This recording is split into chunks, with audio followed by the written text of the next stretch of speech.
ಖ್ಯಾತ ಸಂಗೀತ ನಿರ್ದೇಶಕ ಹಂಸಲೇಖ ಅವರಿಗೆ ಇದೀಗ ಹೊಸದೊಂದು ವಿವಾದ ಸುತ್ತಕೊಂಡಿದೆ.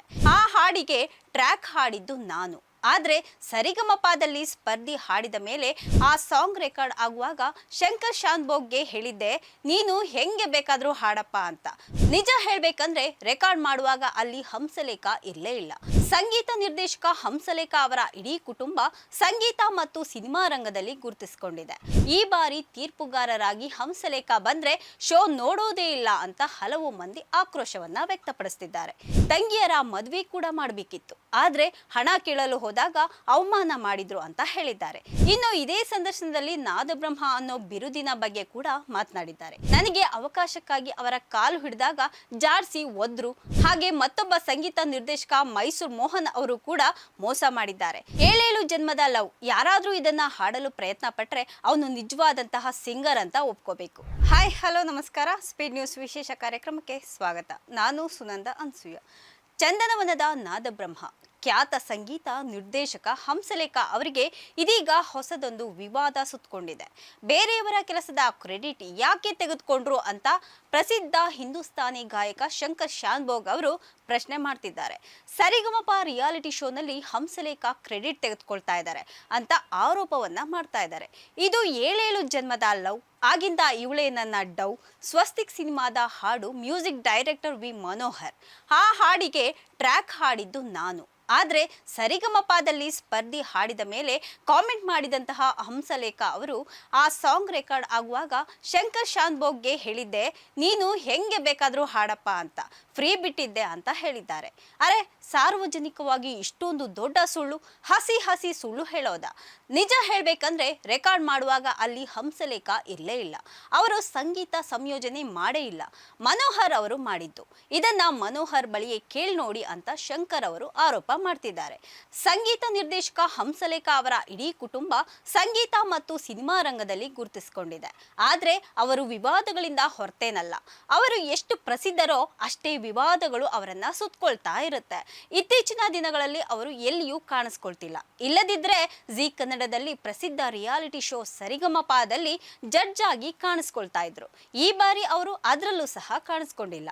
ಶೋ ಆರಂಭಕ್ಕೂ ಮುನ್ನ ಸೋಷಿಯಲ್ ಮೀಡಿಯಾದಲ್ಲಿ ಈ ಬಾರಿ ತೀರ್ಪುಗಾರರಾಗಿ ಹಂಸಲೇಖ ಬಂದ್ರೆ ಶೋ ನೋಡೋದೇ ಇಲ್ಲ ಅಂತ ಹಲವು ಮಂದಿ ಆಕ್ರೋಶವನ್ನ ವ್ಯಕ್ತಪಡಿಸುತ್ತಿದ್ದಾರೆ.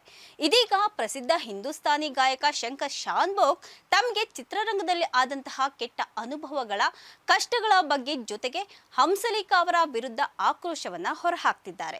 ಹಂಸಲೇಖ ಅವರ ಸಂಗೀತ ನಿರ್ದೇಶನದ ಹಾಡಿಗೆ ಕೋರಸ್ ಅನ್ನ ಹಾಡಿದ್ದೆ, ಆದ್ರೆ ಇದಕ್ಕೆ ನನಗೆ ಪೇಮೆಂಟೇ ಕೊಟ್ಟಿಲ್ಲ.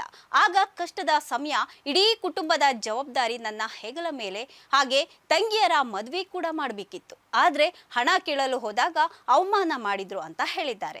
ನನಗೆ ಎಷ್ಟು ಮಾತು ಬೈದ್ರು ನಮ್ಮ ಮಹಾನ್ ನಾದಬ್ರಹ್ಮ ಹಂಸಲೇಖ ಅವರಿಗೆ ನಾನು ಹೆಚ್ಚು ಕಮ್ಮಿ 8ರಿಂದ 10 ಹಾಡುಗಳನ್ನ ಹಾಡಿದ್ದೇನೆ, ಪೇಮೆಂಟೇ ಮಾಡಿಲ್ಲ. ಒಂದು 4-5 ಸರಿ ಹೋಗಿ ನಿಂತೆ ಅವ್ರ ಮುಂದೆ, ಸರ್ ಒಂಚೂರು ಪೇಮೆಂಟ್ ಕೊಡ್ಲಿಲ್ಲ. ನನಗೆ ತುಂಬಾ ತೊಂದರೆ. ಆವಾಗ ನನಗೆ 3 ಜನ ತಂಗಿಯಂದಿರು, ಮದುವೆ ಮಾಡಬೇಕು ಸರ್, ಪೇಮೆಂಟ್ ಅಂದ್ರೆ ಹೇ ಕೊಟ್ರೆ ಆಯ್ತು ಕಣೋ, ಕೊಡೋಣ ಅನ್ನೋದು ಅಷ್ಟೇ. 4-5 ಸರಿ ಆದ್ಮೇಲೆ 5ನೇ ಸರಿ ಹೋದಾಗ ಅವರದ್ದು ಮೂಡ್ ಸರಿ ಇರ್ಲಿಲ್ಲ ಅನ್ಸುತ್ತೆ.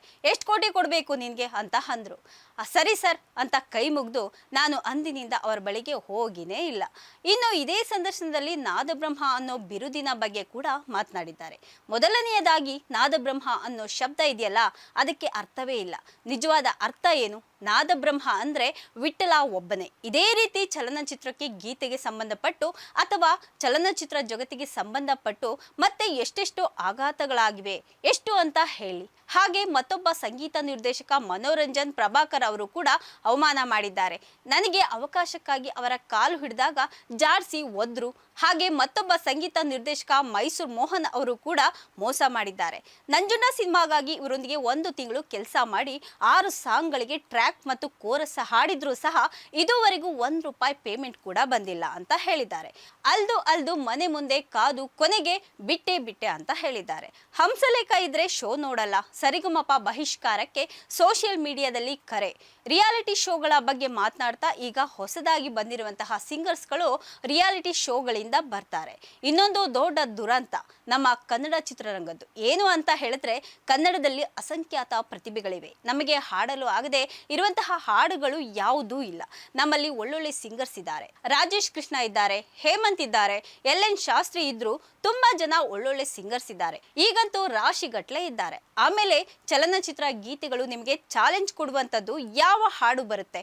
7 ಜನ್ಮದ ಲವ್, ಯಾರಾದರೂ ಇದನ್ನ ಹಾಡಲು ಪ್ರಯತ್ನ ಪಟ್ಟರೆ ಅವನು ನಿಜವಾದಂತಹ ಸಿಂಗರ್ ಅಂತ ಒಪ್ಕೋಬೇಕು. ಬಾಕಿ ಏನಿರುತ್ತೆ ಹಾಡಲಿಕ್ಕೆ? ಈಗಂತೂ ಆಟೋ ಟ್ಯೂನ್ ಬಂದಿದೆ, ಸಂಗೀತ ಕಲಿಬೇಕು ಅಂತ ಏನಿಲ್ಲ. ಹೀರೋಗಳು ಕೂಡ ಹಾಡ್ತಾರೆ, ಮ್ಯೂಸಿಕ್ ಡೈರೆಕ್ಟರ್ ಕೂಡ ಹಾಡ್ತಾರೆ, ಸಿಂಗರ್ಸ್ಗಳು ಕೂಡ ಹಾಡ್ತಾರೆ. ಲೈಟ್ ಬೈ ಹಾಡ್ಬಿಟ್ಟು ರೆಕಾರ್ಡ್ ಮಾಡಿಬಿಡಬಹುದು. ಸಂಗೀತದ ಯಾವ ಅಗತ್ಯವೂ ಸಹ ಇಲ್ಲ.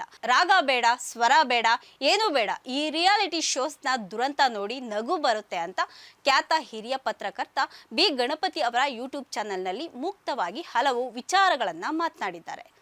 ಇದಾಗಿತ್ತು ಇವತ್ತಿನ ವಿಶೇಷ. ನಿರಂತರ ಸುದ್ದಿಗಾಗಿ ನೋಡ್ತಾ ಇರಿ ಸ್ಪೀಡ್ ನ್ಯೂಸ್ ಕನ್ನಡ. ಸುದ್ದಿ ನಿಮ್ಮದು, ವೇಗ ನಮ್ಮದು.